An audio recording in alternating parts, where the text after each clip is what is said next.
Bismillahirrahmanirrahim.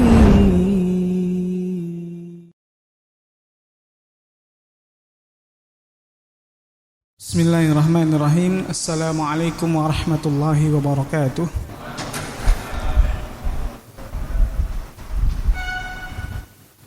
Alhamdulillahi rabbil alamin. Wabihi nasta'in ala umuri dunya waddin. Wassalatu wassalamu ala ashrafil anbiya'i wal mursalin. Wa ala alihi wa ashabihi wa man tabi'ahum bi ihsanin ila yaumiddin, amma ba'd.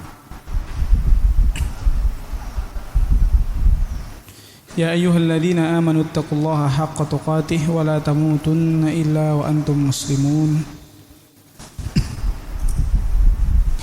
Fa inna asdaqal hadithi kitabullah wa khairal hadi hadi Muhammadin sallallahu alaihi wasallam wa syarrul umuri muhdatsatuha. Sungguhnya sebenar-benar perkataan adalah kitabullah, dan sebaik-baik petunjuk adalah petunjuk Muhammad sallallahu alaihi wasallam. Seburuk-buruk perkara yang diada-adakan. Maknanya gimana? Tidak ada di dalam kitabullah, tidak ada di dalam petunjuk Nabi, namun dibuat seakan-akan dia ada. Itu maknanya diada-adakan. Fa inna kulla muhdatsatin bid'ah. Kemudian Nabi mengatakan bahwa setiap perkara yang diada-adakan ini istilahnya bid'ah. Wa kulla bid'atin dhalalah, dan setiap kebid'ahan sesat. Karena memang tidak ada di dalam kitabullah dan tidak ada di dalam petunjuk Nabi. Wa kulla dhalalatin finnar, dan setiap kesesatan di neraka. Ya, setiap kesesatan di neraka. Yakni pelakunya terancam masuk neraka. Karena yang masuk surga hanya orang-orang yang berada di atas kebenaran. Ya. Mustahil ada yang dimasukkan ke dalam surga namun dia tersesat. Namanya tersesat, dia nggak nyampe ke tujuan. Kita sedang berjalan menuju surga yang petanya adalah kitabullah dan petunjuk Nabi. Tapi ada yang tersesat, berarti nggak nyampe.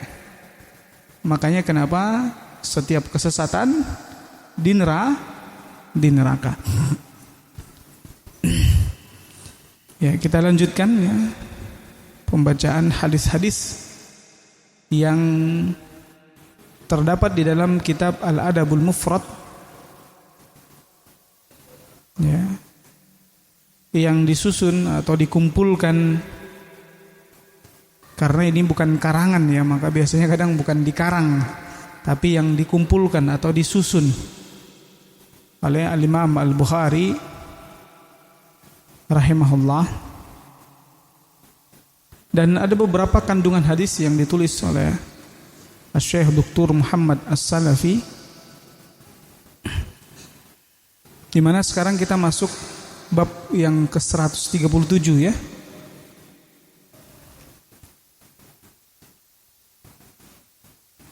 Hadis 281.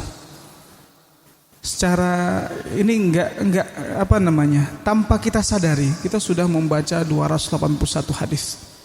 Dan bahkan nanti kalau kita sudah selesai, kita sudah membaca sampai hampir 600-an hadis, 660. Ya. Ini enggak terasa. Kita sudah berapa tahun? Kayaknya setahun ya? 2 tahun. Ya, alhamdulillah. Ini menunjukkan ya, ketika kita mengaku mencintai Nabi, ya, kita harus membaca ya, perkataan-perkataan, perbuatan-perbuatan, dan juga persetujuan-persetujuannya Nabi SAW. Ini namanya sebagai bentuk pembuktian kecintaan kita kepada Nabi SAW, bukan dengan perayaan-perayaan. Al-Imam Al-Bukhari mengatakan, Musyaddad mengabarkan kepada kami, ia berkata, Abu Awanah mengabarkan kepada kami dari Suhail bin Abi Saleh, dari Sofwan bin Abi Yazid, dari Al-Qa'qa' bin Al-Lajlaj. Kalau dikatakan mengabarkan kepada kami berarti langsung. Tapi kalau dari Sofwan bin Abi Yazid, dari Al-Qa'qa' bin Al-Lajlaj, belum tentu langsung. Jadi kadang di dalam sanad hadis ada ahdatsana, akhbarana. Nah, ini berarti langsung dikabarkan ketika syekhnya ini, ketika Imam Bukhari itu duduk di majelis tersebut, ketika Imam Musaddad ini ya, itu membacakan hadisnya, Imam Bukhari ada di situ. Atau Imam Bukhari langsung mendatangi Imam Musaddad dan Imam Musaddad langsung menyampaikan face to face. Ya. Tapi kalau dari belum tentu. Maka bisa jadi dia nggak dengar langsung. Ya. Nah, makanya ada peneliti hadis. Makanya ada peneliti hadis. Sehingga diteliti darinya di sini langsung atau tidak. Kalau nggak langsung, dia skip salah satu orang. Contohnya, sebenarnya dia dengernya dari, contohnya saya dengernya dari Abu Raifa, bahwa ada kabar beliau duduk di majelis ilmu, contohnya kajiannya Ustadz Yazid. Beliau dengar Ustadz Yazid mengatakan satu kalimat. Saya dengar, tapi ketika saya ceramah, saya langsung mengatakan Ustadz Yazid berkata. Padahal saya yang dapat informasinya dari siapa? Abu Raif. Kenapa saya skip beliau? Karena nggak dikenal. Faham? Maksudnya mungkin beliau nggak dikenal di kalangan asatidah siapa, sehingga nanti kurang berbobot riwayatnya ini. Ya. Nah, itulah yang diteliti oleh para ulama hadis.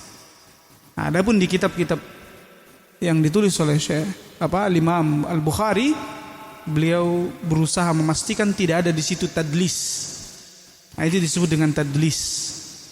Tidak ada di situ skip satu orang kemudian dia dikesankan bahwa itu dia langsung dengar. Nah,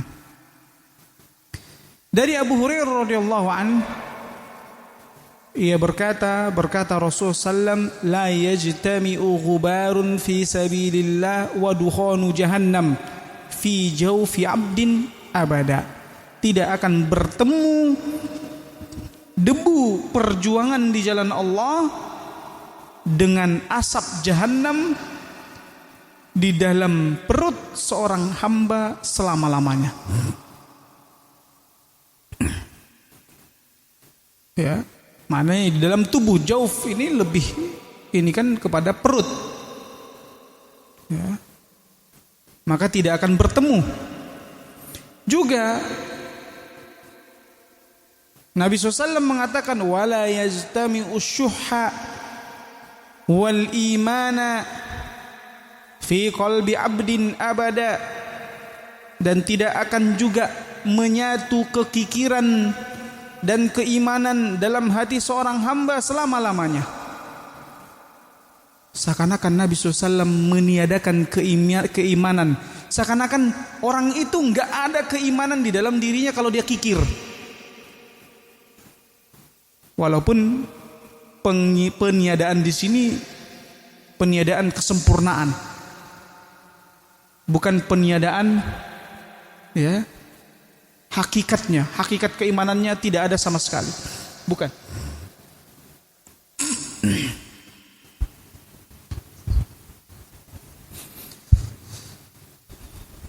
Jadi asyuhu ini dia ada tingkatan-tingkatan, makanya ada al-bukhlu, ada asyuhu, syahih. Ini kikir banget gitu. Sampai kadang buat dirinya sendiri pun sangat pelit, sangat kikir.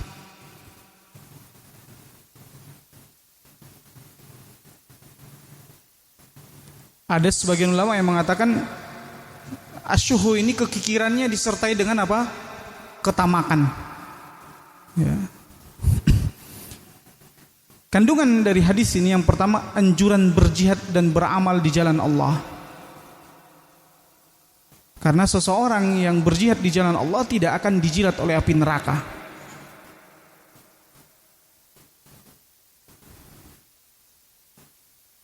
Jihadnya kita di jalan Allah itu, dan jihad itu ada berapa?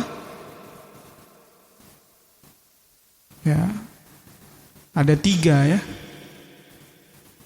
Al-jihadu bil lisan, jihad dengan lisan, dan ini yang a'zam, ini yang terbesar.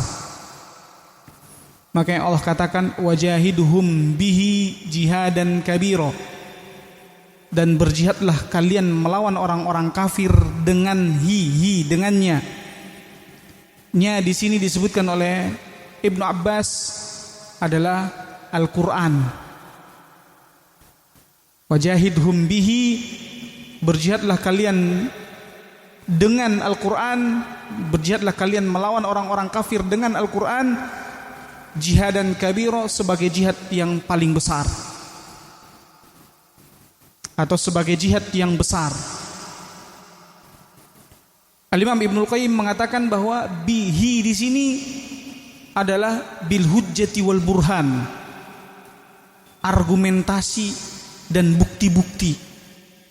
Makanya ahli ilmu itu harus jago debat. Ya. Buktinya suami lebih berilmu dari istri, selalu suami menang debat. Ya, karena dia berikan argumentasi hujjah. Dia datangkan hujjah sehingga istri tidak bisa berkutik. Dia sampaikan dalil Al-Quran dan Sunnah. Ya, antum gimana?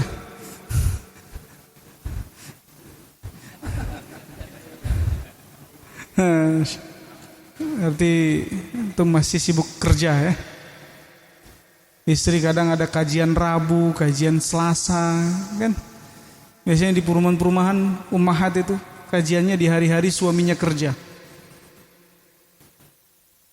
Pas Sabtu Ahad istrinya nuntut jalan-jalan, jadi suaminya nggak ada belajarnya. Nah, makanya alhamdulillah antum ada kesempatan nih, sebelum pulang belajar dulu gitu, biar punya hujjah, argumentasi. Makanya makna la yajtami'u gubarun fi sabilillah, tidak akan bertemu debu di jalan Allah dengan apa? Dengan asap jahanam. Maknanya apa? Bahwa orang yang berjihad di jalan Allah tidak akan ditelan oleh api neraka, tidak akan dibakar oleh api neraka. Makanya pilih dari 3 itu, antum berjihadnya di mana? Nanti antum harus ambil salah satu dari bagian itu. Kalau antum ambil 3-tiganya, masya Allah, sempurna buat antum. Ya. Yang pertama itu tadi, jihad yang paling besar adalah dengan ilmu, dengan Al-Quran. Makanya sumber ilmu adalah Al-Quran. Tapi di zaman kita kalau dilihat pesantren antum, anak antum di mana? Pesantren ini, oh pesantren Quran, belajar Quran doang ya? Pernah nggak dengar begitu? Ya belajar Quran itulah dia ilmunya, itulah intinya inti. Nah ini dibuyarkan sekarang. Image-nya masyarakat itu bahwa yang menghafal Quran itu tidaklah lebih berilmu dibandingkan yang menghafalkan syariat. Padahal syariat-syariat ini dari Al-Quran. Ya. Karena dikesankan bahwa yang menghafal Quran hanya jago melafazkan Al-Quran saja, hafalan saja, tidak faham. Walaupun memang banyak yang seperti itu, menghafal Quran saja tapi tidak faham.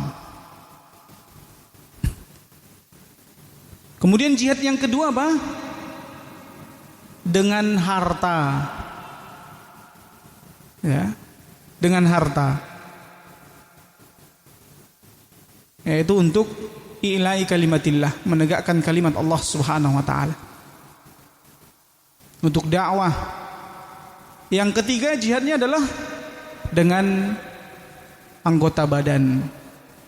Kalau sekarang gimana dengan anggota badan? Kalau biasanya jihad dengan anggota badan tebas-tebasan, tembak-tembakan, ikut ke Filistin, ya.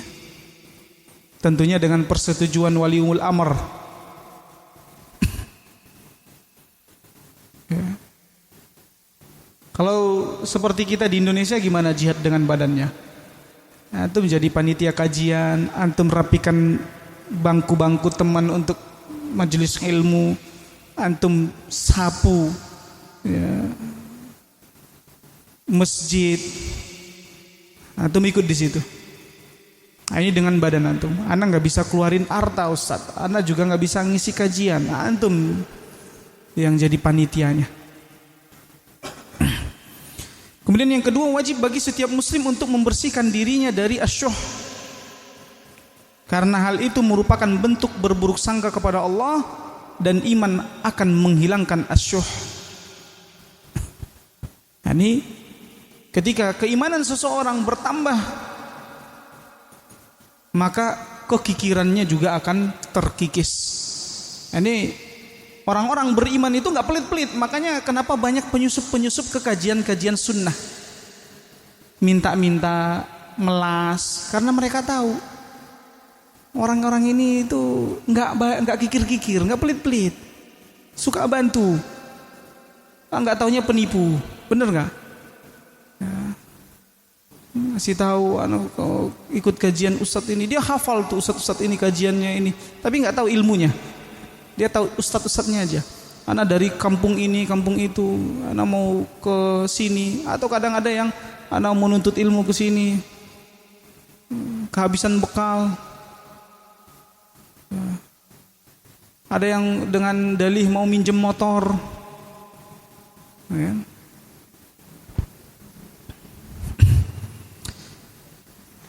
Kemudian, tapi itu tidak akan memiskinkan seorang yang beriman, tidak akan. Kenapa? Ya. Karena Allah Subhanahu wa taala yang menjamin kekayaan bagi setiap hambanya. Makanya di sini disebutkan kalau seorang itu bakhil, seakan-akan dia takut, ya, bahwa dia tidak akan dapat ini, tidak akan bisa begitu. Dia berburuk sangka kepada Allah Subhanahu wa taala. Ya. Buat besok saya nanti apa? Ya. Sering seperti itu ketika mau mengeluarkan harta untuk istrinya pun bakhil. Ya. Dia takut ngeluarin harta untuk istrinya, untuk orang tuanya. Nanti kalau saya keluarkan buat ini, dari mana datangnya? Padahal selalu Allah ganti. Selalu Allah ganti. Berikutnya, Al-Imam Al-Bukhari mengatakan, Muslim mengabarkan kepada kami, ia berkata, Sadaqah bin Musa, yaitu Abul Mughirah As-Sulami mengabarkan kepada kami, ia berkata, Malik bin Dinar mengabarkan kepada kami dari Abdullah bin Ghalib Al-Hadani, dari Abu Sa'idin Al-Khudri radhiyallahu anhu, dari Nabi SAW, ia bersabda, khoslatani la yastami'ani fi mu'min, al-bukhlu wa su'ul khuluq. Ada dua sifat yang tidak akan menyatu dalam diri seorang mukmin, kikir dan akhlak yang buruk. Maknanya kedua, keimanan seseorang akan mengikis kekikiran, akan menghilangkan akhlak yang buruk. Karena keimanan bertambah besarnya, keimanan seseorang akan bertambah baik akhlaknya. Akan bertambah baik akhlaknya. Ya.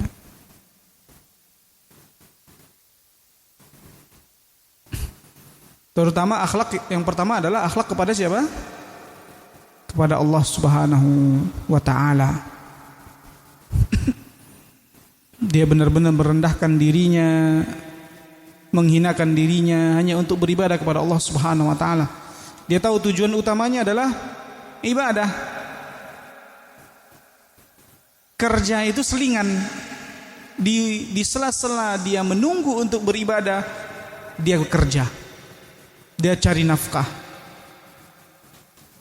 Ya, tapi fokus utamanya adalah, tugas utamanya, pekerjaannya yang utama adalah ibadah. Sehingga dia selalu berusaha on time, tepat waktu ibadah.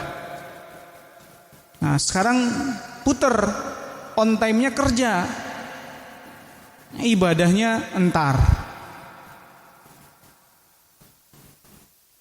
Dia takut dipotong gajinya kalau nggak on time, tapi dia nggak takut dipotong pahalanya kalau nggak on time. Ya. Di awal waktu nggak, yang paling terbaik ibadah itu sholat. Awal waktu.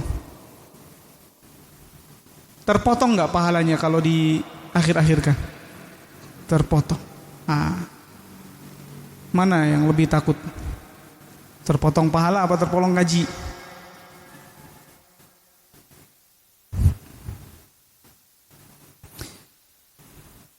Kandungan hadisnya yaitu tidak patut pada diri seorang mukmin terkumpul dua sifat ini, di mana keduanya tidak akan terpisah. Jadi yang pertama adalah tidak patut, kemudian tidak patut pula ia senang dengan sifat buruk itu. Karena kikir tidak akan ada melainkan karena kurangnya kepercayaan terhadap Allah. Ya. Sebab Allah Subhanahu wa taala,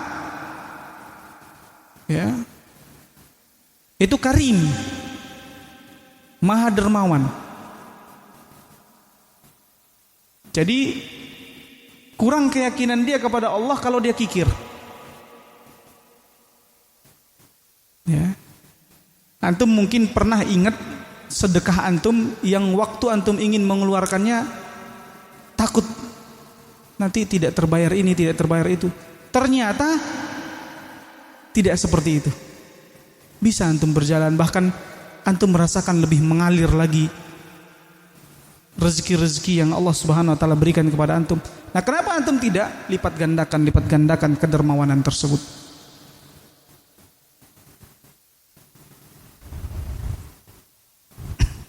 Apalagi ke istri. Apalagi ke istri, ya. Ke orang tua. Nah. Seorang mukmin hendaknya percaya sepenuhnya kepada Allah. Karena kekikiran menyeret seorang hamba kepada akhlak yang buruk. Maka biasanya kalau kikir, akhirnya akhlaknya buruk. Ya. Dia nanti berdusta ketika ada orang yang ingin membutuhkan bantuan, dia jadinya berdusta. Akhirnya dia suuzon kepada orang tersebut, akhirnya dia menjelekkan orang tersebut. Atau karena pelitnya dia, ya, tidak mau berkurang dari hartanya, dia menzolimi orang lain. Dia mengambil harta orang lain. Ada pernah lewat tentang milioner, orang Indonesia, termasuk dia motivator. Saya dengar cara dia itu berbisnis, kalau mau beli barang sampai dimarahin dulu sama orang yang jualan. Saking nawarnya itu, nawar sadis. Ya. Berapa harga rumah ini? 700 juta. Gak bisa 300. Orangnya pasti kan marahin. Nah, karena menurut dia kalau orang itu belum marahin berarti saya nawarnya belum tepat, gitu. Ini Nabi SAW tidak mengajarkan seperti itu. Ini memang karena saya lihat ini motivatornya non muslim. Motivatornya non muslim. Sebagian kaum muslimin ngelihat, wah ditiru sama dia. Wah, jadi kalau nawar sadis. Ya. Kadang kalau dia beli sesuatu, dengan jenis yang sama temennya bisa lebih murah, penyesalannya sangat mendalam itu sampai mungkin 2 bulan, aduh kenapa saya belinya 35.000 ya, padahal dia bisa 30.000, padahal cuma jarak 5.000. Wah, saya kayaknya ditipu. Iya enggak? Ada enggak yang seperti itu? Antum santai aja. Gak usah merasa antum, wah aneh bodoh banget ya kalau beli ya, gak pernah bisa nawar gitu. Nyantai aja. Orang yang jual belinya itu ya mudah. Ya. Seperti itulah sosok seorang mukmin. Dia mudah jual beli. Gak susah dia harus keluar urat lehernya dulu ketika mau nawar. Atau kalau mau jualin itu susah banget. Orang nawar itu gak bakalan dikasih gitu. Ya, gak usah takut antum rezeki yang sudah ditetapkan itu hilang. Nah, ada yang jualan di sini? Nah, penjualan. Ya itu bagus.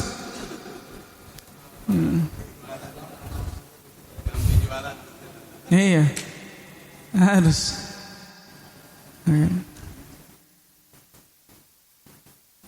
Ya.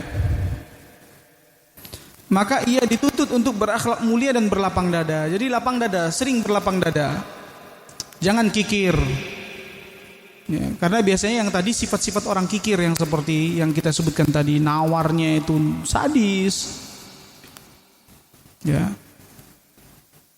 Kita boleh, kalau kita nggak cocok udah tinggalkan aja, nggak usah sampai nawar sadis. Berarti belum cocok di harganya. Kita cari yang lain. Atau tawar mungkin sekali dia nggak ngasih, ya sudah. Ya udah kayaknya belum dulu. Selesai, nggak usah harus ngotot-ngototan deh. Nah. Berikutnya Al-Imam Al-Bukhari mengatakan, Abu Nuaim mengabarkan kepada kami, ia berkata, Al-A'mash mengabarkan kepada kami dari Malik bin Al-Haris dari Abdullah bin Rabi'ah, ia berkata, kunna julusan inda Abdillah. Ya.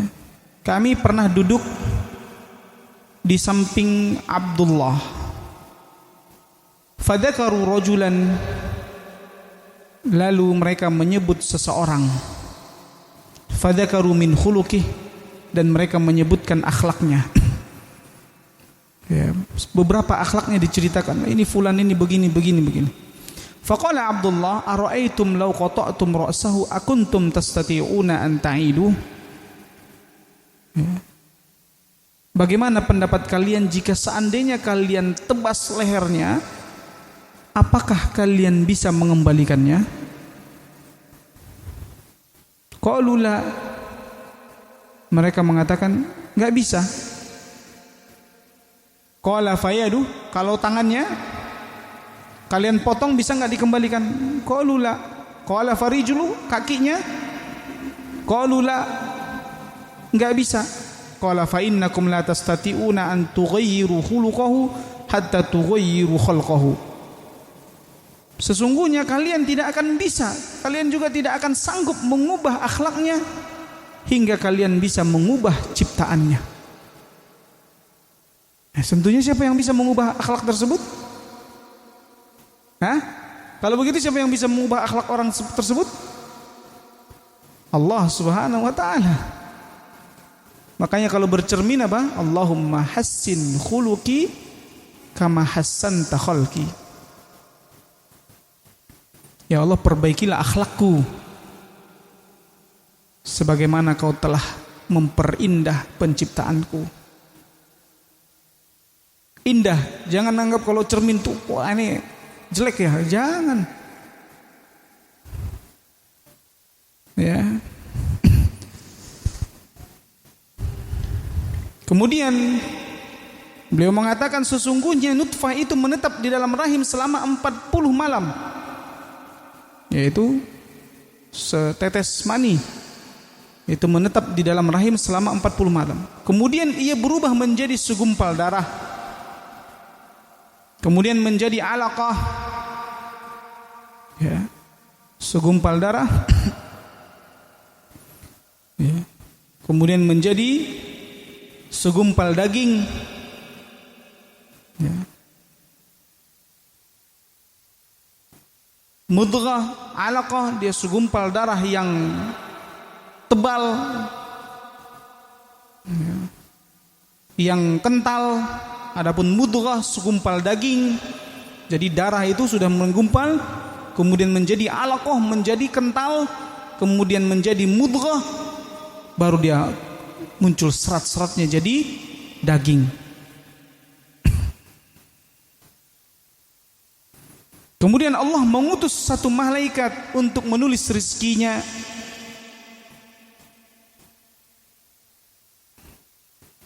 Akhlaknya, celaka dan bahagianya. Ya, dalam riwayat lain disebutkan juga ajalnya. Ya. Apa yang bisa diambil dari hadis ini? Yang pertama, sungguhnya penciptaan manusia pada lazimnya tidak berubah. Makanya terkadang ada istilah, kalau udah karakter itu nggak bisa diubah gitu ya. Apa biasanya kalau orang Jawa tuh bilang?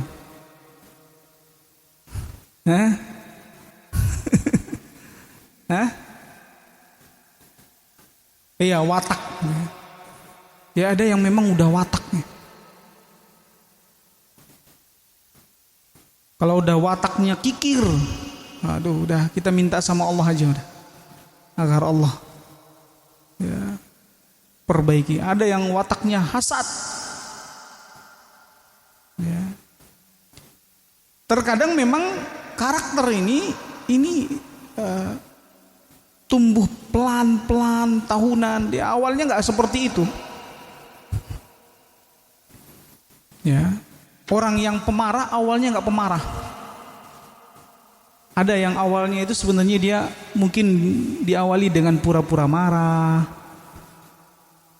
Sebenarnya dia sedang nggak marah, tapi dia nggak mau menunjukkan kalau dia sedang tidak marah. Ya.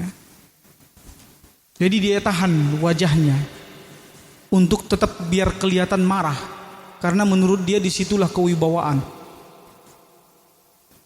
Disitulah kejantanan. Ana ingat di mana pernah di fase tersebut. Ya.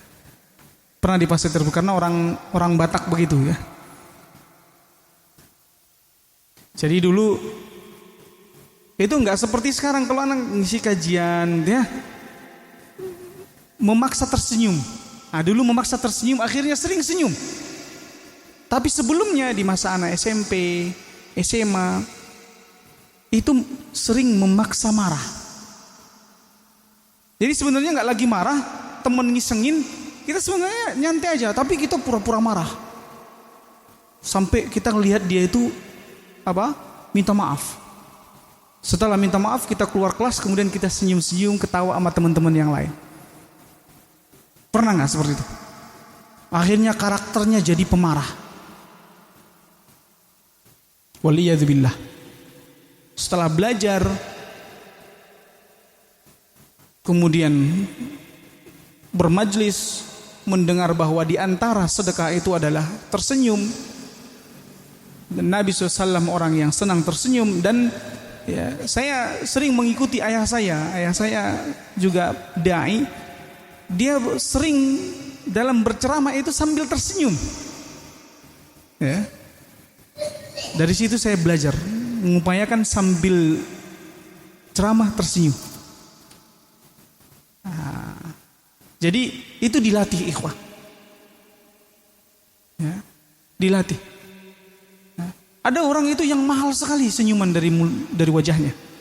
Benar nggak? Sangat mahal.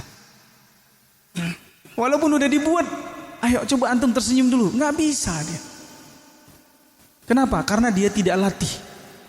Jadilah pura-pura tersenyum terlebih dahulu, lama kelamaan nanti wajah antum itu ini sendiri dia mudah senyum. Jadi cara menghilangkan karakter. Begitu juga dengan kekikiran, kebakhilan itu. Ya. Selalu ingat, ya, awalnya mungkin keluarkan 100, 200. Coba aja dulu keluarin yang pangkalan-pangkalan apa, Pak Ogah itu. Kadang ada yang memang bakhil sekali sampai Pak Ogah pun gak mau ngasih gitu. Ya. Kadang apa kontribusi lo terhadap hidup gua gitu. Ya. Padahal sebenarnya walaupun terkadang ya dibuat yang ngemis, contohnya ngemis antum 2.000 nggak bakalan bahasanya memiskinkan antum. Tapi orang-orang yang memang mengajarkan kita untuk kikir itu, ya memang nggak memiskinkan kita, tapi mengkayakan dia. Akhirnya nggak jadi, mikir lagi dia nggak mau lagi ngasih. Bener nggak? Ya. Bahkan di teman-teman kita banyak yang mereka memerangi parkiran di Indomaret gitu kan. Memerangi apa lagi? Pak Oga itu seakan-akan nggak mau, bakhil banget. Anggap aja itu sedekah antum. Itu latihan sedekahnya. Jadi nanti ke istri juga. Anda yakin itu tidak akan memiskinkan antum, bahkan itu akan mengkayakan. Karena sedekah pangkal kaya. Ya, beda dengan slogannya orang-orang liberal, apa orang-orang kapitalis, ya, hemat pangkal kaya. Sehingga sebenarnya arti hemat di sini sebenarnya kikir, pelit. Sehingga antum disuruh nabung daripada ngasih ke dia, kayak kencelengan aja dah, kencelengan. Nah, waliyadzubillah. Agama kita tidak mengajarkan seperti itu ya. Tidak ada istilah hemat pangkal kaya, tidak ada. Yang ada adalah sedekah pangkal kaya. Makanya Nabi SAW mengatakan mana kosomalun min sadaqah, tidak akan berkurang harta dari sedekah. Itu pasti. Silahkan antum buktikan. Ya, antum bersedekah, apakah akan berkurang? Tidak. Wallahi, demi Allah. Ya. Makanya itu bagian jihad kita. Apalagi kalau seandainya sedekah kita itu fi sabilillah. Apalagi kalau antum niatkan tadi buat tukang-tukang parkir tersebut untuk apa? Dakwah. Dia ketika ngelihat antum, dia tahu, dia kenal antum, selalu ngasih. Gimana bang? Sambil ngasih, bang, bang, sehat bang, nah, kasih, dia senang dia. Besok-besok sambil candain, sambil tanya kabarnya, rumahnya di mana bang? Sina, gitu kan. Sambil nunggu istri mungkin masuk Indomaret, ya. Akhirnya antum dakwahi. Gimana anak-anak sholat kah semua? Abang sholat nggak? Gitu. Iya pak, aduh ini masih berat ini sholat. Ah sholat lah. Antum 2.000, 3.000, udah berapa ribu satu hari ini bang? Allah yang ngasih, kenapa antum nggak sholat? Nah gitu. Itu celah-celahnya. Wah, ke keluarga, gitu ya. Ini kadang gara-gara harta berantem sama keluarga. Ya. Allah musta'an. Kemudian hadis di atas terdapat peringatan tentang sempurnanya kekuasaan Allah atas hari dikumpulkan dan dibangkitkannya manusia. Karena Rabb yang kuasa menciptakan manusia pertama kali tentu lebih berkuasa untuk mengumpulkan atau membangkitkannya. Jadi ini menunjukkan adanya kebangkitan. Kalau Allah Subhanahu wa taala yang menciptakan kita dari tidak ada menjadi ada, kita nggak ada sama sekali. Allah adakan. Apalagi hanya sekedar membangkitkan. Maka itu lebih mudah. Dan makanya di sini ya menunjukkan kekuasaan Allah Subhanahu wa taala terkait hari kebangkitan. Ya. Juga meniupkan ruh untuk kedua kalinya. Allah Maha Kuasa. Sebelumnya tidak ada ruh, Allah datangkan ruh itu. Ya. Kemudian di dalamnya terdapat pelajaran bagi manusia tentang tahapan dalam semua hal. Bahwa ada tahapan. Allah Subhanahu wa taala bisa saja langsung tanpa ada proses sperma, tanpa ada proses kumpalan darah, langsung ada tiba-tiba bermunculan manusia di samping kita langsung gede gitu. Bisa. Allah Maha Kuasa, tapi Allah ingin mengajarkan bahwa semua itu ada tahapannya.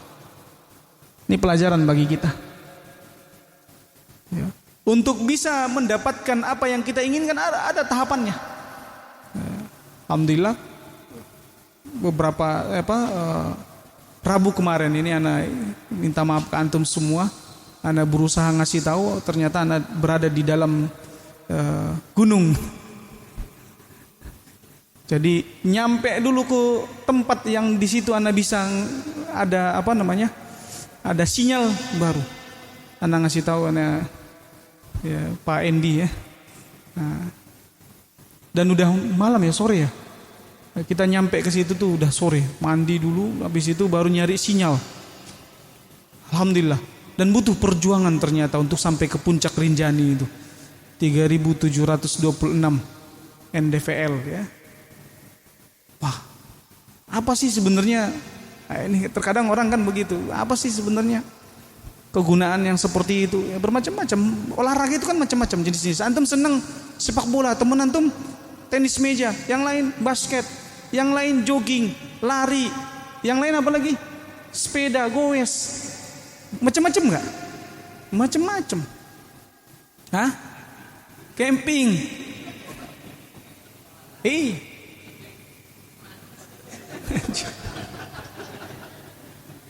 Dia ada di situ olahraganya, olahraga ketangkasan.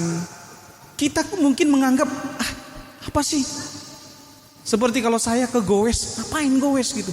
Menurut Anda lebih mahal biaya buat goes. Tapi ada nggak beberapa satria kita, mungkin diantara antum juga yang senang goes kan?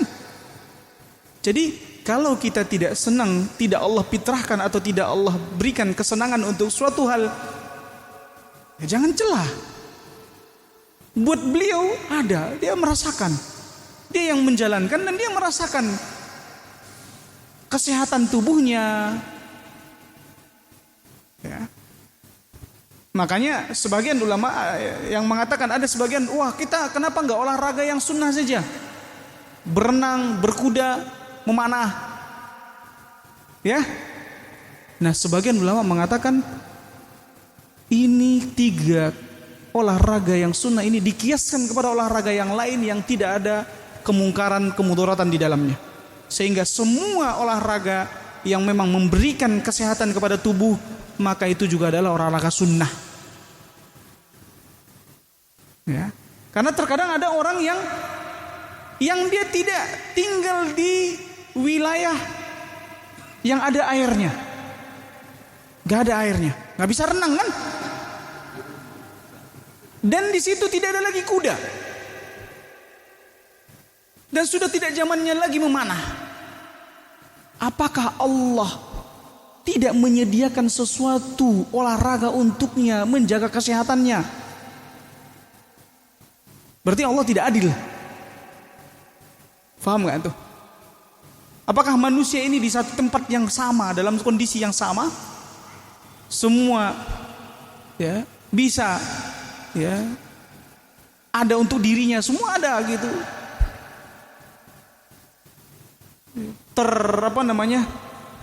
terpenuhi untuk bisa memanah, bisa berenang. Nah, walaupun tentunya lebih baik secara zahir hadis tersebut,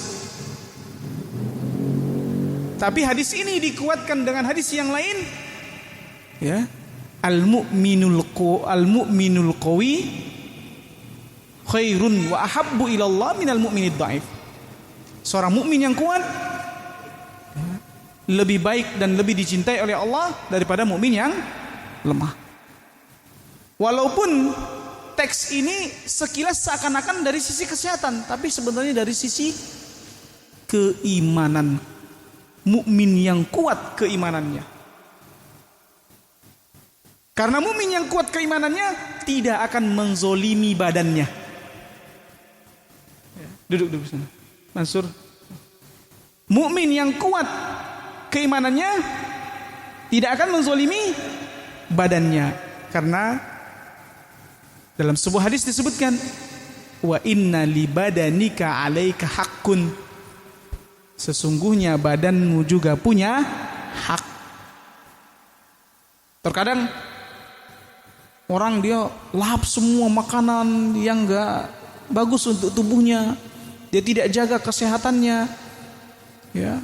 Kemudian dia mengatakan yang penting memikirkan keimanan, bertambahnya keimanan, masalah bertambah badan, biarkan saja. Nah, ini salah, ini kontradiksi dia. Karena orang yang benar-benar menambah keimanannya, dia pasti juga memikirkan hak badannya. Ya, harus sehat.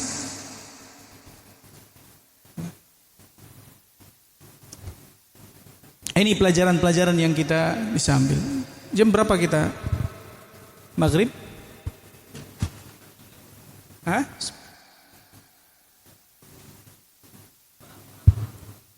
Ada yang ingin bertanya sebelum kita lanjut bab berakhlak mulia jika memahami agama? Ada yang ingin bertanya? Ya, silakan.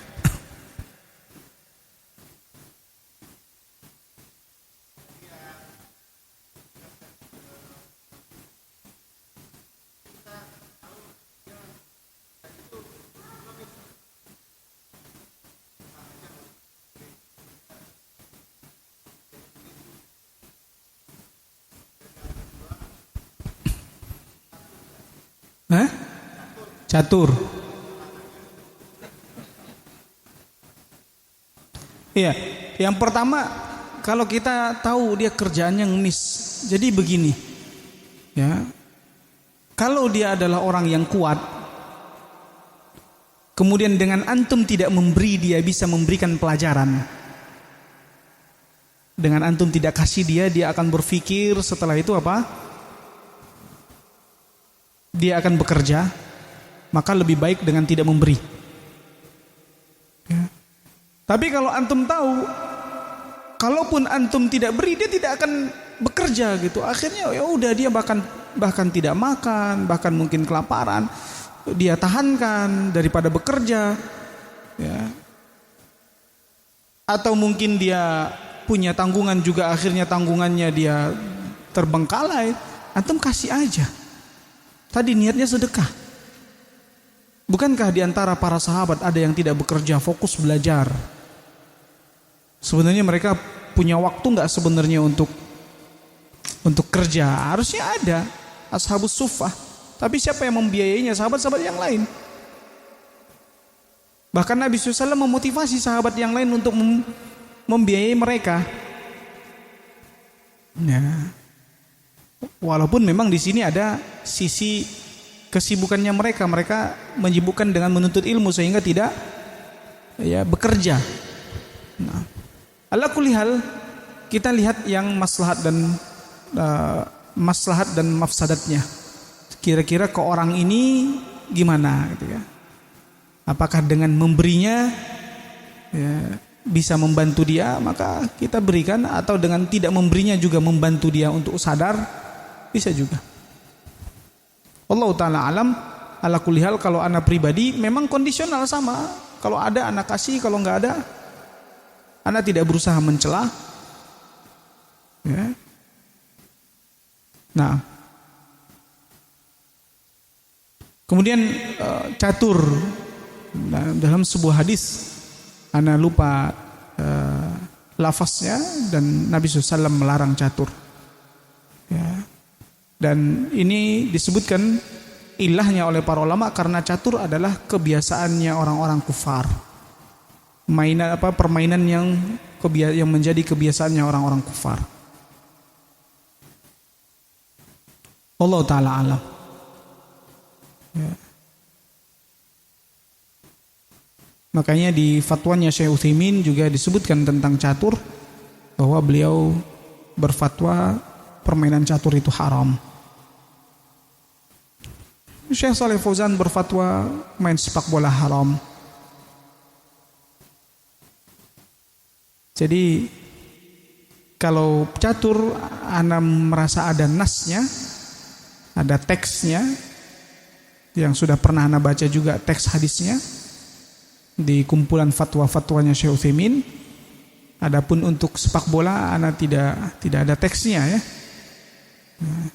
Namun Syekh Shalih Fauzan memiliki banyak alasan ketika mengharamkan sepak bola tersebut. Ya. Di antara salah satu alasannya juga adalah ya karena bentuk tasyabbuh kepada orang-orang kufar. Olahraga ini yang memunculkannya pertama kali adalah orang-orang kufar. Ya. Nah, Allah Ta'ala alam. Ada lagi yang lain? Nah, ada? Ini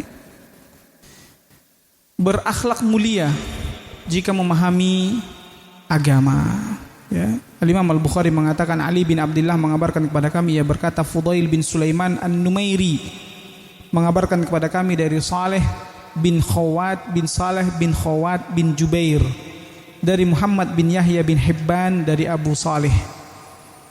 Dari Abu Hurairah radhiyallahu anhu ia berkata bersabda Rasulullah sallam innar rajula la yudriku bi husni khuluqihi darajatal qaimi bil lail. Sungguhnya seorang akan mendapatkan pahala dengan akhlaknya yang mulia. Ia akan mendapatkan pahala orang yang sedang bangun tengah malam untuk salat lail, qiyamul lail.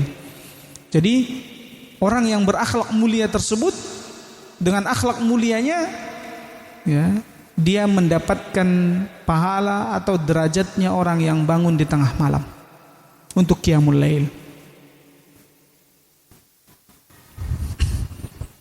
Nah, jadi dalam hadis ini terdapat penjelasan akan keutamaan yang besar bagi pemilik akhlak yang mulia. Jadi keberadaan akhlak yang mulia di dalam dirinya, maka tercatat derajatnya atau pahalanya seperti apa? Qiyamul lail. Karena orang yang melaksanakan sholat malam, dirinya bersungguh-sungguh dalam memperbaiki nasibnya. Demikian pula orang yang mempunyai akhlak yang mulia, ia bersungguh-sungguh meninggalkan tabiat dan akhlak yang buruk, maka keduanya sama dalam kedudukan. Ya.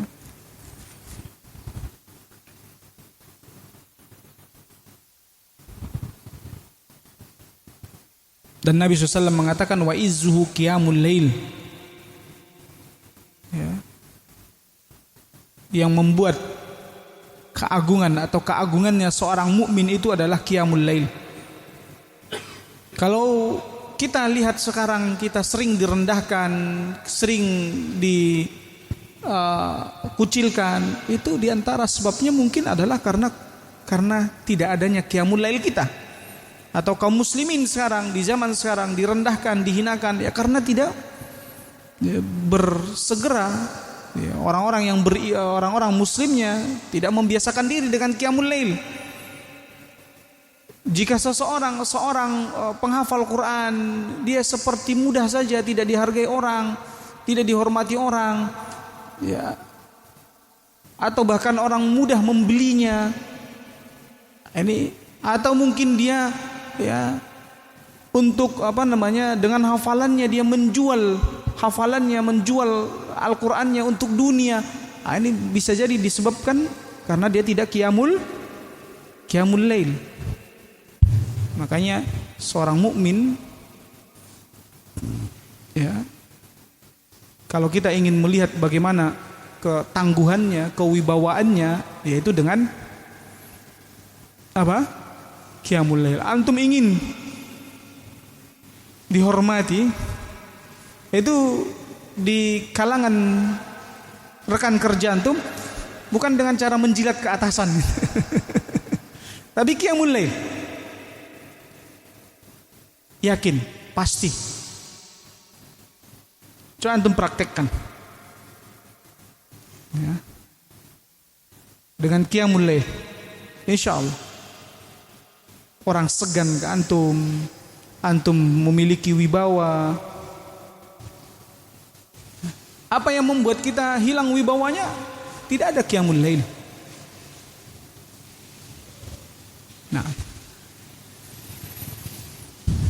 Nah, dan qiyamul lail ini sama derajatnya, akhlak yang mulia ini sama derajatnya dengan apa?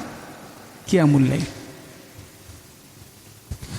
Kemudian Imam Al-Bukhari mengatakan Hajjaj bin Minhal mengabarkan kepada kami, ia berkata, Hammad bin Salamah mengabarkan kepada kami dari Muhammad bin Ziyad, ia berkata, sami'tu Abu Hurairah radhiyallahu anhu yaqul, sami'tu Abul Qasim sallallahu alaihi wasallam, aku mendengar Abul Qasim sallallahu alaihi wasallam bersabda, khairukum islaman ahasinukum akhlaqan idza faquhu.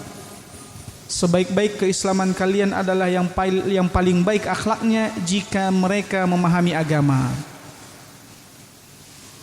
Jika dia faqih, maka yang terbaik di antara para ahlul ilmi adalah yang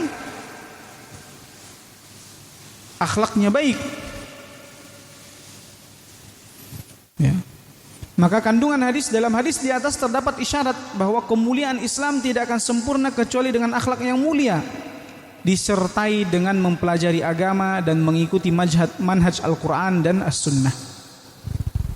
Manhaj berarti cara beragama, metode Al-Quran dan Sunnah.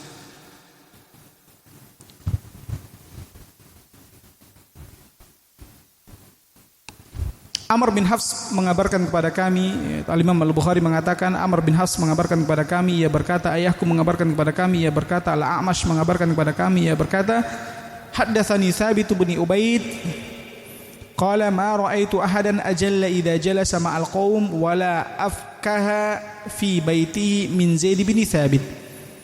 Jadi Thabit bin Ubaid ini mengatakan bahwa aku tidak pernah melihat seorang pun yang lebih berwibawa jika ia duduk bersama kaum, maknanya bersama masyarakat, bersama orang-orang, dan yang lebih periang di rumahnya dibandingkan Zaid bin Thabit. Padahal dia orangnya periang. Biasanya ada orang yang periang itu malah suka diledekin, ya kan? Tapi periang namun berwibawa.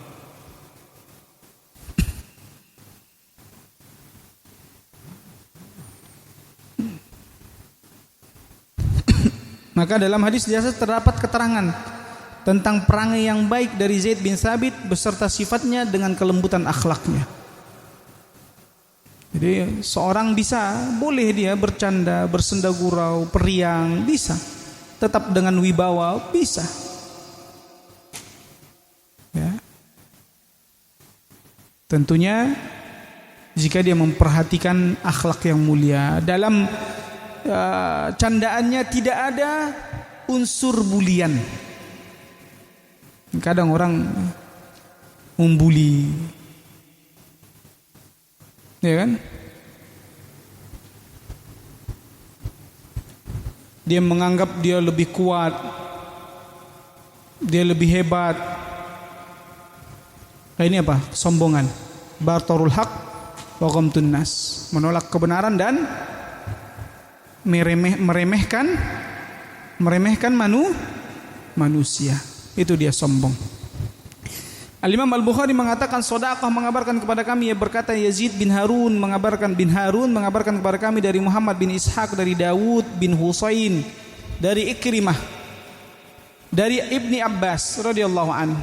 Su'ilan Nabi SAW, Nabi SAW ditanya, ayyul adyani ahabbu ila Allah? Qala al-hanifiyatus samhah. Ya. Agama apa yang paling disukai oleh Allah Subhanahu wa taala? Nabi SAW mengatakan yang lurus lagi mudah. Ya. Yani agama yang lurus itu adalah agamanya Nabi Ibrahim, agama Islam ini. Agama yang mudah, gampang. Dan makanya dia lebih disukai oleh Ar-Rahman dibanding agama-agama yang terdahulu. Kalau kita bandingkan, lihat orang-orang selain agama Islam, ada yang mereka setiap dewanya harus mempersembahkan ini. Jadi banyak perayaan-perayaan, ribet. Ya, agama Islam sangat mudah. Adzan? Hah? Nah. Ya. Adzan ya? Adzan tuh enggak, masih perbedaan pendapat nih kayaknya. Ya, mungkin kita siap-siap ya untuk wudu dan yang lainnya, kemudian adzan nanti biar kita segera sholat. Ya, insyaallah kita lanjutkan hadis yang 288 masih tentang akhlak yang mulia. Wabillahi taufiq wal hidayah. Subhanakallahumma wabihamdik, asyhadu an la ilaha illa anta, astaghfiruka wa atubu ilaik. Wassalamualaikum warahmatullahi wabarakatuh. Bismillahirrahmanirrahim. Alhamdulillah wassalatu wassalamu ala Rasulillah, amma ba'd. Ikhwati fillah, a'azzani Allah wa iyyakum jami'an.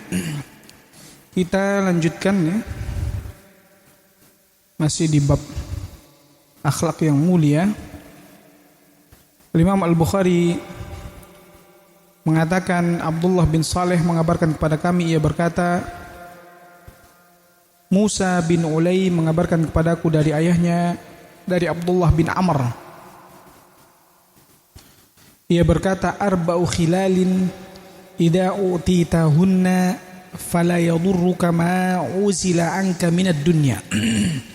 Ada 4 hal yang jika diberikan kepadamu maka tidak akan mencelakaimu apa yang dijauhkan darimu dari perkara dunia. Andai kan ada perkara dunia yang jauh darimu, tapi yang 4 hal ini ada padamu, mungkin kamu bukan orang yang ganteng, bukan orang yang kaya, bukan yang karirnya cemerlang, bukan yang hartanya melimpah, bukan yang derajatnya atau mungkin nasabnya baik. Tapi selama 4 hal ini ada di dalam dirimu, maka tadi kekurangan-kekurangan dalam perkara dunia itu tidak akan mencelakai. Yang pertama yaitu akhlak yang baik. Kalau ada akhlak yang baik maka tidak masalah walaupun miskin.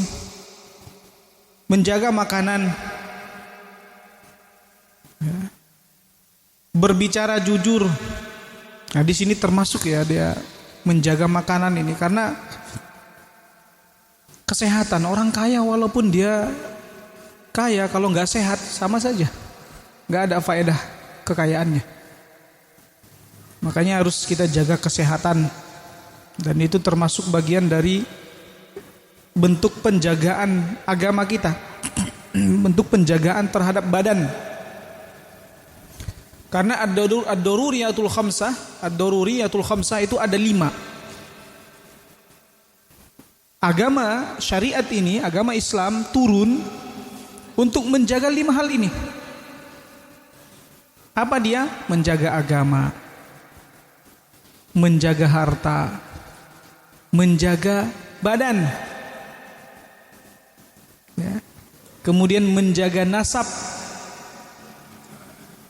menjaga martabat, kehormatan.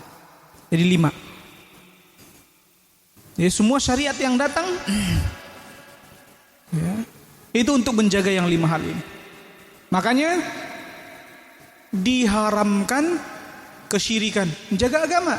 Diharamkan kebid'ahan, menjaga agama, agar agama tetap terjaga. Karena manusia dilahirkan dengan secara fitrah, dia bertauhid. Maka untuk menjaga fitrah ini turun agama, turun Al-Quran. Juga harta. Makanya diharamkan mencuri, diharamkan riba. Ini pengharaman ini, ya, untuk menjaga apa? Harta. Memakan harta anak yatim, memakan harta sesama dengan batil. Wala ta'kulu amwalakum bainakum bil batil. Jangan kalian saling memakan harta di antara kalian dengan batil. Kemudian menjaga, ya, badan.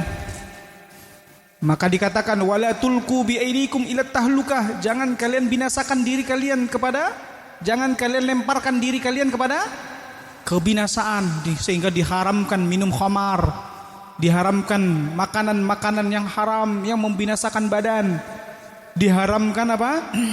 Merokok. Untuk menjaga badan juga diharamkan berlebih-lebihan. Diperintahkan memakan makanan yang thayyib agar badan sehat.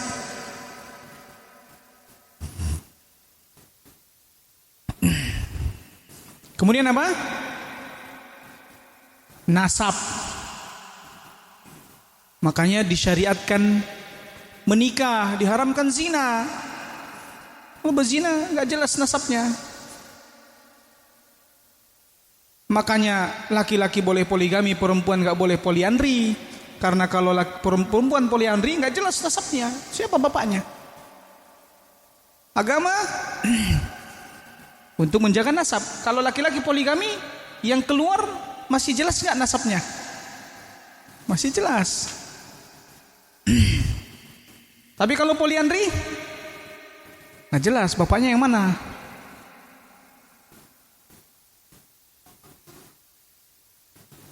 Ibunya satu, bapaknya dua, nggak bisa. Tapi kalau poligami, maka tetap satu, bapaknya satu, ibunya satu. Kemudian menjaga martabat, kehormatan. Maka dilarang mencela, dilarang menuduh berzina. Orang lain dituduh berzina, dilarang. Dilarang menggibah, dilarang mengadu domba. Ini larangan-larangan ini untuk menjaga kehormatan, martabat. Kemudian berbicara jujur. Ini 4 hal. Yang pertama tadi berakhlak yang mulia, menjaga makanan, berbicara jujur. Ya. Karena kepalanya kemaksiatan, kepalanya dosa-dosa adalah kedustaan. Ra'sud dzunubi al-kizbu.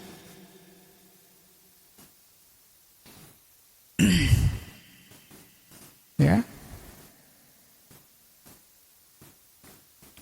Makanya jujur dimanapun.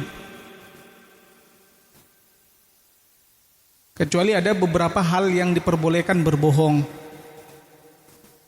Ya. Untuk islah. Ya. Untuk menjaga keharmonisan rumah tangga. Ya. Kemudian yang lainnya. Kemudian ada menjaga amanah. Antum diamanahi istri, itu anak orang. Ya kan? Bapaknya sebenarnya nggak begitu kenal sama antum. Walinya nggak begitu kenal sama antum. Yang ngenalin pun itu karena putrinya, karena seneng sama antum. Akhirnya diserah terimakan itu ke antum semua, maka amanah. Kemudian anak, amanah. Jadi bentuk amanah itu bukan hanya pekerjaan. Diamanahkan kepada antum jabatan, tapi istri juga. Makanya kalau kita melihat kebanyakan kepemimpinan di muka bumi ini sekarang adalah kezaliman, banyak pemimpin-pemimpin yang tidak amanah, ya karena rakyatnya juga tidak amanah. Dan Allah Subhanahu wa taala mengatakan wa kadzalika nuwallidz zalimina ba'dhum bi ba'd. Dan begitulah kami pimpinkan, kami berikan kepemimpinan kepada orang-orang zalim sesama mereka. Yang zalim memimpin orang-orang zalim. Jadi bagaimana cara menghilangkan kezaliman pemimpin? Hilangkan kezaliman dari dirimu. Gak usah teriak sana sini, ngeluh sana sini, naik harga ini itu, protes sana sini. Hilangkan kezoliman dari dirimu. Apakah kamu sudah benar-benar menjaga amanah yang Allah berikan kepadamu? Nah, maka di dalam hadis ini terdapat penjelasan akan keistimewaan akhlak yang baik, karena memang fokusnya, walaupun di sini banyak perkara 4 hal tadi, ada menjaga makanan, berkata jujur, menjaga amanah. Poin yang paling utamanya adalah akhlak yang baik.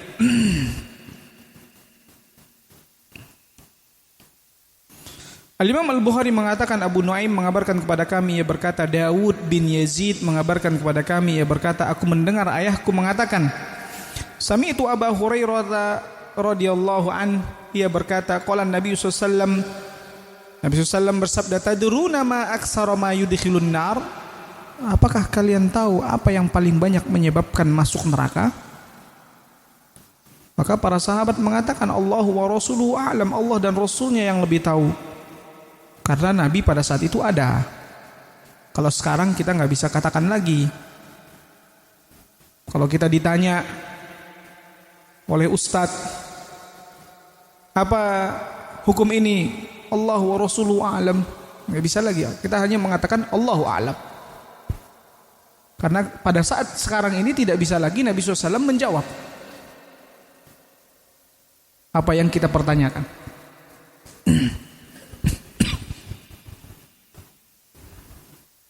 Qala al-ajwafan, yang paling membinasakan, yang paling banyak memasukkan seseorang ke dalam neraka adalah 2 jauf. Ya, yaitu 2 jauf itu lubang. Ya. Maka apa 2 lubang itu? Al-farju wal famu, kemaluan dan mulut. Dan apa yang paling banyak memasukkan ke dalam surga? Wa aktsaru ma yudkhilul jannah taqwallahi wa husnul khuluq, takwaan kepada Allah dan akhlak yang baik. Maka harus kita pelajari. Ya, sekarang ada istilah Gen Z kurang berakhlak. Ya enggak? Nah, jadi kalau jawaban WhatsApp pun singkat-singkat. Makanya saya sangat sering menasihatkan kepada santri-santri itu agar bertutur kata yang baik. Ya. Sudah makan? Sudah Ustadz. Sering dijawab kalau Gen Z sekarang atau Gen Alpha. Kan di bawahnya Gen Z, Gen Alpha. Sudah makan? Sudah. Singkat dia jawab. Assalamualaikum, mau kemana? Dia negur kita begitu. Assalamualaikum, mau kemana? Memang kelihatan ramah ini anak, tapi datang-datang, Assalamualaikum, mau kemana? Tidak ada, Pak Ustadz, mau kemana Ustadz? Sudah makan? Sudah Ustadz. Ini mulai jarang nggak? Anak-anak kita itu begitu juga. Kalau dia menjawab jawaban kita tidak ada abi, ummi, ulangi, suruh ulangi. Apa? Udah makan? Udah. Apa? Udah. Apa? Udah abi bilang. Nah kita ajarkan, kalau memang dia belum tahu, nggak ngeh salahnya, jangan langsung tampar. Udah abi. Nah ini sering diingatkan. Ya. Anak pang saja mereka bertutur kata, mau kemana bro? Aneh pulang dulu bro. Ya. Sering nggak dengar anak-anak pang bro? Ya, nah, itu bro itu artinya apa? Brother.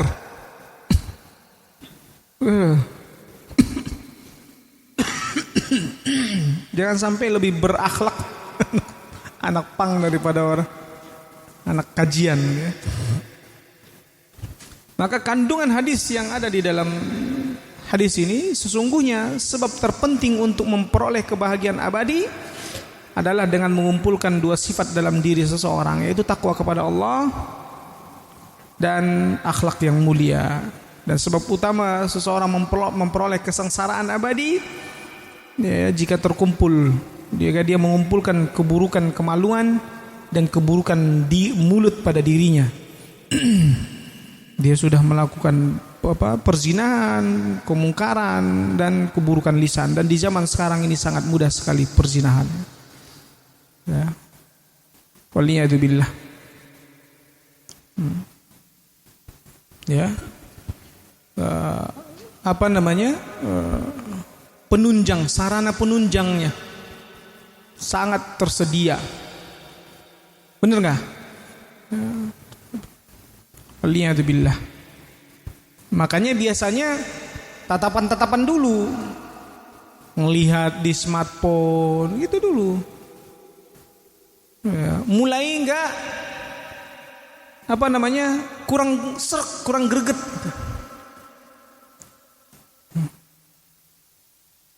Makanya kenapa kalau orang yang menjaga pandangannya, dia ngelihat saja perempuan cantik langsung bergelora syahwatnya, langsung dia pergi ke istrinya. Nggak terbiasa dia ngelihat perempuan yang di luaran, dia jaga. Sehingga biasanya bersama istrinya itu menggebu-gebu dia. Tapi kalau sudah ngelihat biasa di luaran, lama-kelamaan terbiasa. Udah biasa aja. Nanti beralih. Apalagi sekarang kalau udah ngelihat medsos, melihat YouTube yang nongol nanti iklan atau apa, macam-macam. Ya, itu butuh rasa takut yang besar kepada Allah. Dia takut enggak pas lagi keenakan nontonnya mati? Karena mati dalam keadaan su'ul khotimah, ya, kematian yang buruk, penyebab paling banyak dan paling utamanya adalah dosa tersembunyi. Dan dosa tersembunyi yang paling banyak dilakukan oleh umat manusia di zaman sekarang ini dengan smartphone-nya. Ya, makanya dia harus segera skip.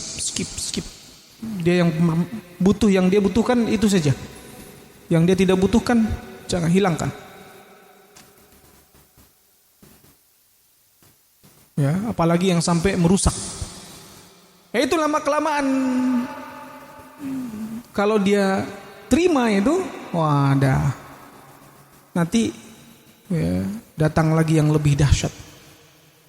Sudah enggak ini lagi dengan yang tontonan pengen langsung. Ya, ini ujiannya. Waliyadzubillah.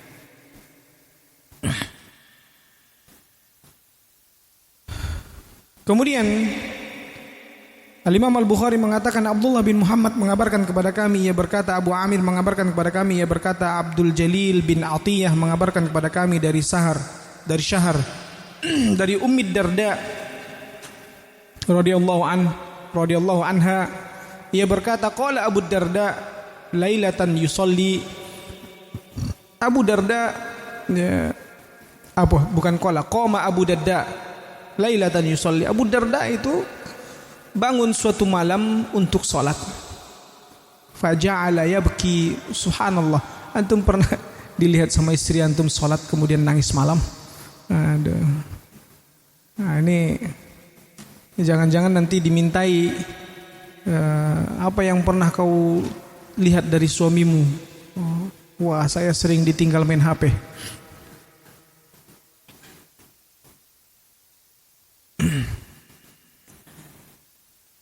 Dia tidak pernah ingat bahwa suaminya itu nangis tengah malam. Salat. Nah ini qama Abu Darda lailatan yusalli. Subhanallah, riwayat yang sangat indah dari seorang istri. Faja'ala yabki, kemudian dia menangis. yaqul Allahumma ahsanta khalqi fahassin khuluqi. Ya Allah, sebagaimana Engkau baguskan penciptaanku, maka baguskanlah akhlakku. Hatta asbah, sampai subuh. Dia minta terus itu, Allahumma kama hassanta khalqi, Allahumma ahsanta khalqi fahassin khuluqi. Dia menangis. Lantas istrinya mengatakan, ya Abu Darda, ma kana du'auka mundul lailah illa fi husnil khuluq. Kenapa gerangan doamu di malam itu semua hanya tentang berkaitan dengan akhlak yang baik? Dia pun mengatakan, ya Ummu Darda, wahai Ummu Darda, innal abdal muslima yuhsinu khuluquhu. Sungguhnya hamba seorang muslim, maka dia akan memperbaiki akhlaknya. Hatta yudkhilahu husnu khuluqihi al-jannah, sampai akhlaknya yang baik tersebut memasukkannya ke dalam surga. Wa yasi'u khuluquhu hatta yudkhilahu su'u khuluqihi an-nar. Dan kalau akhlaknya buruk, maka sampai akhlaknya itu nanti akan memasukkannya ke dalam neraka. Wal abdul muslim yughfaru lahu wa huwa naim. Sedangkan seorang hamba yang muslim itu akan diampunkan baginya walaupun dia sedang tertidur. Qultu ya Abu Darda, maka aku pun mengatakan, si Ummu Darda, wahai Abu Darda, kaifa yughfaru lahu wa huwa naim? Bagaimana bisa seorang sedang tertidur diampunkan dosanya? Qala yaqumu akhuhu minal lail fayajtahidu fayad'u Allah fayastajibu lahu. Ya, karena saudaranya bangun di malam hari lalu mengerjakan salat tahajud, kemudian ia berdoa kepada Allah, lalu doanya dikabulkan. Wa yad'u li akhihi fayastajibu lahu fihi, kemudian ia mendoakan untuk saudaranya lalu doanya pun dikabulkan.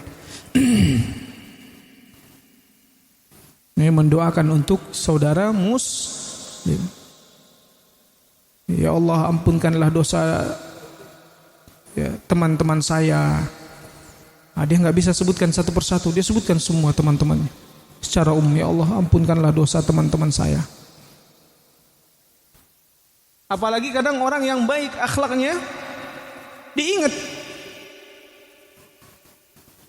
Makanya sering terkadang kalau lagi manasik umrah itu saya sampaikan, ya Bapak Ibu, jangan hanya yang dicatat itu belanjaan, catat doa.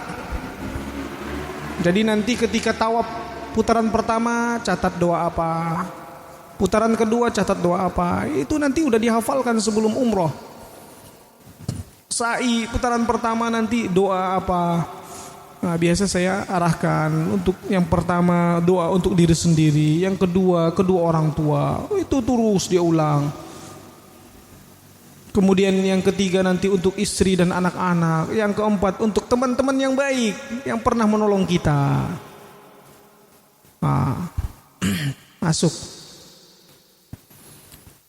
Masuk di situ yaitu teman-teman yang baik. Ya tentu teman-teman yang baik bisa kita ingat karena akhlaknya baik. Makanya anjuran agar berdoa dengan doa yang disebutkan dalam hadis ini. Karena dengan akhlak yang mulia ini tentunya perbuatan seorang sahabat. Perbuatan seorang sahabat. Makanya dianjurkan ya, karena ya seseorang bisa masuk ke dalam surga ya dengan akhlak yang baik, akhlak yang mulia. Ya. Makanya dia doakan agar Allah Subhanahu wa taala memperbaiki akhlaknya. Kemudian anjuran agar melaksanakan sholat dan berdoa di akhir malam. Karena pada saat itu ya, yaitu doa lebih berpeluang dikabulkan, mustajab. Nah, Al-Imam Al-Bukhari mengatakan, Abu Nu'man mengabarkan kepada kami, ia berkata, Abu Awanah mengabarkan kepada kami dari Ziyad bin Alaqah, dari Usamah bin Syarik, ia berkata, kuntu indan Nabi SAW wa ja'atil A'rab. Ya. Ketika aku bersama Nabi SAW, datang seorang badui, nasun katsirun min hahuna wa hahuna. Dan ada manusia yang sangat banyak di sekitar sini dan sekitar sana. Fasakatan nasu la yatakallamuna ghairuhum. Kemudian manusia terdiam, tidak ada yang berbicara di antara mereka sesama mereka. Faqalu ya Rasulullah. Kemudian mereka mengatakan, wahai Rasulullah, a'alaina harajun fi kada wa kada. Apakah kami berdosa karena perbuatan ini dan itu? Ya, fi asya'in min umurin nas, yaitu perkara-perkara dari urusan-urusan manusia. La ba'sa biha, yang tidak ada urusannya, yang seharusnya tidak terlalu penting. Maka Nabi SAW mengatakan, ya ibadallah, wahai hamba-hamba Allah, wada'allahu al-haraja illam ra'an iqtarada ra'an zulman. Allah Subhanahu wa taala meletakkan dosa, yakni Allah tiadakan dosa tersebut kecuali seseorang yang melakukan perbuatan kepada orang yang lain kezaliman, maka itulah yang akan menimbulkan dosa, wahalaka, dan juga kebinasaan. Qalu ya Rasulullah, kemudian mereka juga bertanya, ya Rasulullah, ana tadawa, apakah kita harus berobat? Nabi SAW mengatakan, na'am ya ibadallah tadawaw. Iya, wahai hamba-hamba Allah, berobatlah kalian. Fa innallaha lam yadha' da'an illa wada'a lahu shifaan. Karena Allah Subhanahu wa taala tidaklah mendatangkan suatu penyakit kecuali Allah Subhanahu wa taala menjadikan untuknya ada obat. Ghairu da'in wahidin, kecuali satu penyakit. Qalu wa ma hiya ya Rasulullah? Apa itu ya Rasulullah? Nabi SAW mengatakan al-haram, yaitu masa tua. Qalu ya Rasulullah ma khairu ma utiyal insan. Mereka bertanya lagi, ya Rasulullah, apa yang paling baik yang diberikan oleh seseorang? Qala khuluqun hasan. Ya. Apa yang paling baik yang diberikan kepada seseorang? Nabi SAW mengatakan akhlak yang baik. Jadi khafillah azani Allah wa iyyakum jami'an. Ya. Dalam hadis ini, kebinasaan terbesar bagi seorang adalah penebusan dosa dengan memberikan pahala kebaikannya kepada orang yang pernah ia zalimi di dunia. Nah, ini kebinasaan. Karena dia zalim kepada orang lain, akhirnya dia harus tebus kezaliman itu dengan memberikan pahala dari dirinya sendiri. Dia udah sholat, sedekah, ternyata sholat, sedekah, ibadah-ibadahnya ini pahalanya diberikan kepada orang-orang yang pernah dia zalimi. Nah, ini penebusan ini kebinasaan terbesar seseorang. Kemudian jika pahala kebaikan yang ia miliki tidak mampu menebus kezaliman yang ia lakukan, jika ternyata pahalanya sedikit atau sudah habis saking banyaknya kezalimannya kepada orang lain, ya, makanya hati-hati lisan kita di medsos, mencela orang lain, perbuatan orang lain, mengomentari orang lain. Ya, berbicara yang dia tidak ketahui. Ya, jadi ketika ada sesuatu yang viral, diam aja dulu. Jangan ikut ngetik, biarin baca aja dulu, baca. Nanti akan ada bantahan-bantahan. Ya enggak? Jangan, oh iya ya, apalagi sekarang mau deket tahun ajaran baru. Wah, serangan demi serangan kepada pesantren-pesantren pondok yang berdonasi. Nah, salah satunya pesantren saya kena juga di situ.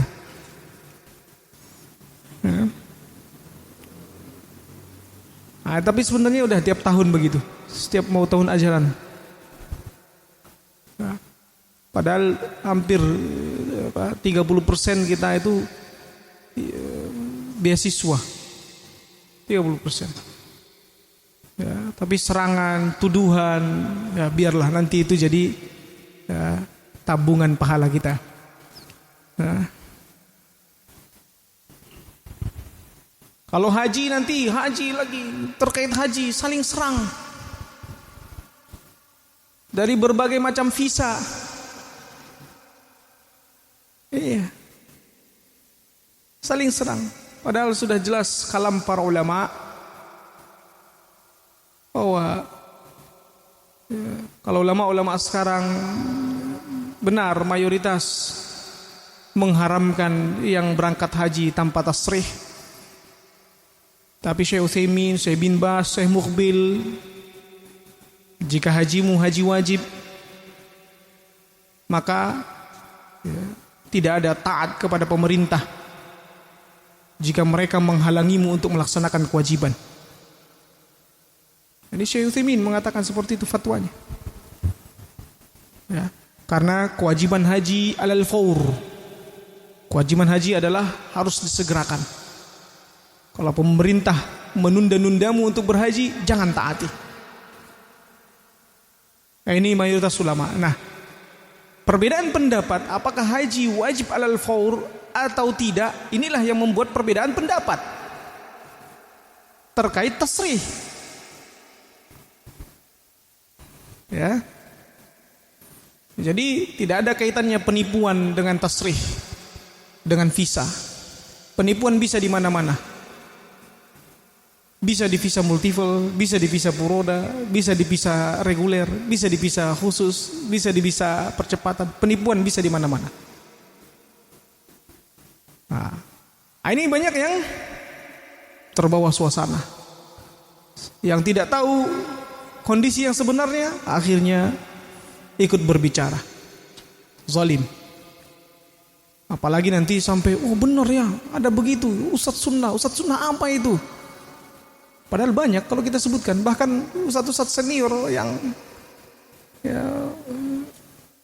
sudahlah. Ya. Makanya di situ adalah khilaf di antara para ulama.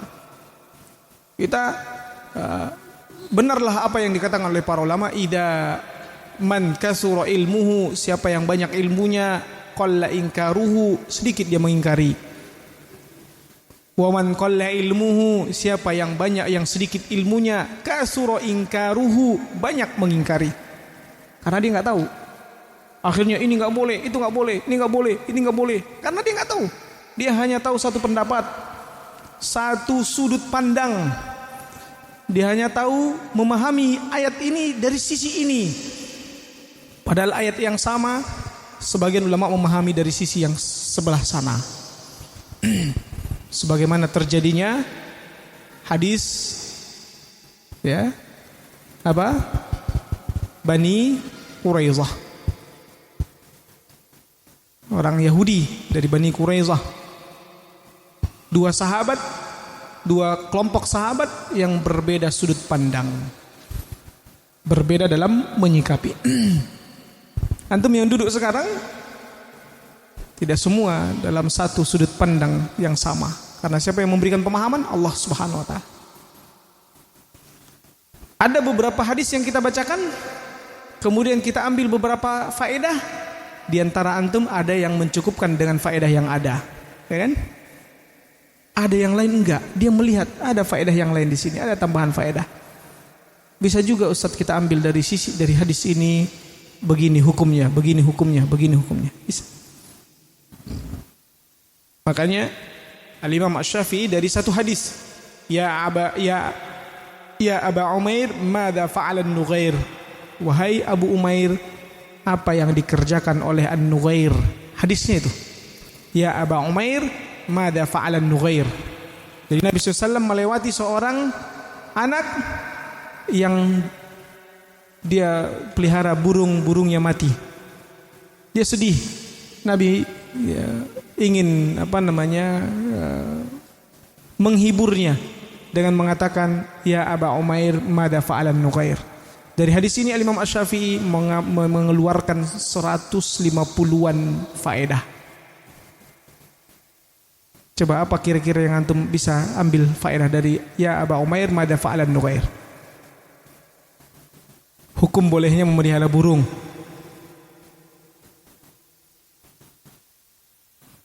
Hah? Apa? Memberi nama binatang. Hah? Kasih sayang. Kunyah walaupun dia belum punya anak.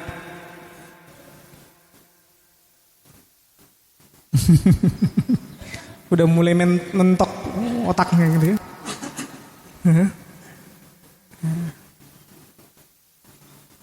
Nah itu Al-Imam Syafi'i berapa? 150. Nah bisa saya keluarkan sampai 10, tapi bukan itu poin kita sekarang ya. Anak ingin ngelihat antum dulu gitu, baru 4 itu tadi kan. Kalau anak paling 10 atau 15. Nah tapi sampai 150, wah subhanallah. Kemudian dibolehkan menempuh jalan pengobatan dan meminta pertolongan dokter. Ini berobat. Nah, ada sebagian orang itu enggak berobat dokter. Ana berobat herbal aja. Ada yang ana enggak mau herbal. Ana dokter aja. Gabungkan duanya. Semua pengobatan manapun secara yang memang halal secara syar'i pakai. Karena umum, tadawau. Berobatlah kalian. Ya. Karena semua pengobatan ya, jika dia pas dapat kantum sehat. Jadi nggak mesti harus herbal baru bisa antum sehat. Dan antum nggak bisa antum buat ke orang lain itu seperti antum. Antum mungkin pakai herbal, langsung strong. Ya kan? Ana mah cukup madu aja. Iya mungkin yang lain nggak bisa. Badannya udah beda. Dia tumbuh kembangnya di kota, antum di kampung. Badannya orang kampung memang lebih strong dibandingkan orang kota. Wabah kota, kena wabah kota. Makanya kenapa? Ya, dahulu orang-orang Quraisy itu 2 tahun anak-anak mereka disusui di kampung. Nah, kemudian yang ketiga, akhlak mulia merupakan pemberian yang mahal dan sangat berharga. Pemberian yang mahal dan sangat berharga dari Allah Subhanahu wa taala kepada hamba-hambanya. Maka pemberian yang paling besar, yang paling mulia yang didapatkan oleh seorang hamba adalah pemberian yang paling besar apa? Akhlak yang mulia. Naam. Ada pertanyaan? Ada adzan ya? Nggak apa-apa, itu kan baru tit. Kan itu yang menandakan waktu. Ya silakan.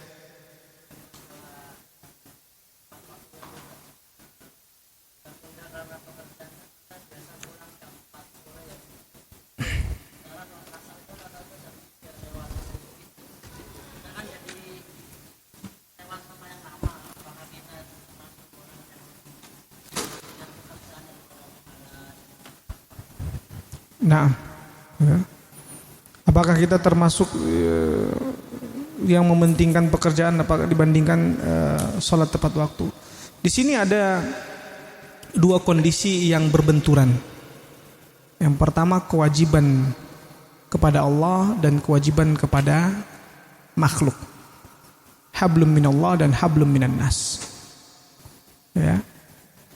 Maka ketika masih luas wasa' kewajiban kepada Allahnya masih luas untuk kita kerjakan, maka kita dahulukan untuk kewajiban kepada manusianya. Tapi kalau sudah sempit, ya, kita tidak bisa lagi laksanakan kewajiban kepada Allahnya, hanya udah waktunya sudah dhayiq, sudah sangat sempit, maka kita dahulukan kewajiban kepada Allah daripada kewajiban kepada makhluknya. Nah, antum soalnya udah tanda tangan MOU dan jam 4 itu belum di akhir-akhir, itu masih di awal-awal. Ya, selama antum melaksanakannya secara berjamaah. Nah, wallahu taala alam. Nah, ya. Ada lagi? Ya.